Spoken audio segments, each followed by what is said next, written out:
சென்னை வியாசர்பாடி ரயில் நிலையம் அருகே பிரபல ரவுடி காக்காத்தோப்பு பாலாஜியை போலீசார் என்கவுண்டர் செய்த நிலையில் சம்பவ இடத்தில் இருந்து கூடுதல் தகவல்களை செய்தியாளர் கீதன் நேரலையில் வழங்க கேட்கலாம். வணக்கம் கீதன், நீங்க அங்க நேரலையில் இருக்கீங்க, களத்துல இருக்கீங்க. என்ன நடந்தது, எப்படி இந்த என்கவுண்டர் நடைபெற்றது, கூடுதல் விரிவான தகவல்களை பதிவு பண்ணுங்க.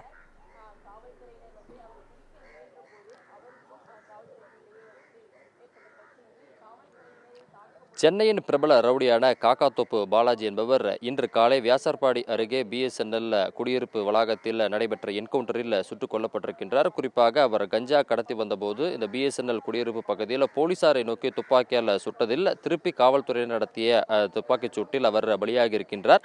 தற்போது அவருடைய உடல் என்பது ராயப்பேட்டை அரசு மருத்துவமனைக்கு பிரேத பரிசோதனைக்காக கொண்டு செல்லப்பட்டிருக்கின்றது. நாம் நேரடியாக தற்போது அந்த காட்சிகளை, அதாவது அந்த என்கவுண்டர் நடந்த இடத்தை நாம் பார்க்கலாம். குறிப்பாக கடந்த 20 ஆண்டுகளாக காக்காத்தோப்பு பாலாஜி சென்னையின் A+ ரவுடியாக வலம் வந்திருக்கின்றார். இவர் மீது மொத்தம் 8 கொலை வழக்குகள், அதே போல 59, அதாவது மொத்தம் 300 வழக்குகள் இவர் மீது இருப்பதாக தெரிவிக்கப்படுகின்றது. பல்வேறு காலகட்டங்களில் பல்வேறு விதமான வழக்குகள் இவர் மீது பதிவிருக்கின்றது. குறிப்பாக தற்போது, அதாவது குறிப்பாக கடந்த ஜூலை மாதம் கொல்லப்பட்ட ஆம்ஸ்ட்ராங் கொலை வழக்கில் சம்பந்தப்பட்டுள்ள சம்போ செந்திலின் எதிரியாக காக்காத்தோப்பு பாலாஜி உள்ளார். இவர் கடந்த 2020ஆம் ஆண்டு சம்போ செந்திலினுடைய கூட்டாளிகள் நடத்திய தாக்குதலில் இவர் உயிர் தப்பினார்.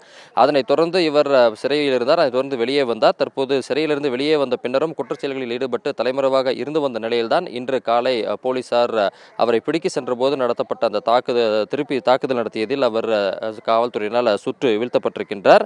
இவர் மீது ஏற்கனவே 12 முறை குண்டர் தடுப்பு காவல் சட்டத்தில் அவர் சிறை வைக்கப்பட்டிருக்கின்றார். தொடர்ந்து 8 கொலை வழக்குகள், 59 வழக்குகள், 15 கொலை முயற்சி வழக்குகள் என 300 வழக்குகள் இவர் மீது இருப்பதாக காவல்துறை வட்டாரங்களில் தெரிவிக்கின்றார்கள். கொடுங்கியூர் காவல் ஆய்வாளர் சரவணன் என்பவர் இந்த என்கவுண்டரை நிகழ்த்தியிருக்கின்றார். குறிப்பாக காவல்துறையினர் தற்காப்பு தாக்குதலில் இந்த சம்பவம் என்பது நடைபெற்றிருக்கின்றது. குறிப்பாக காக்காத்தோப்பு பாலாஜி, நாகேந்திரன், CD மணி என்று சென்னையில் தற்பொழுது பிரபலமான ரவுடிகள். இவர்கள் பல்வேறு காலகட்டங்களில் பல்வேறு இது போன்ற கொலை முயற்சி, கொலை வழக்குகளில் சம்பந்தப்பட்டு இவர்கள் காவல்துறையினருக்கு ஒரு சிம்ம சொப்பனமாக இருந்து வந்த நிலையில்தான் தற்பொழுது காவல்துறையினர் காக்காத்தோப்பு பாலாஜியை சுட்டு வீழ்த்தியிருக்கின்றார்கள்.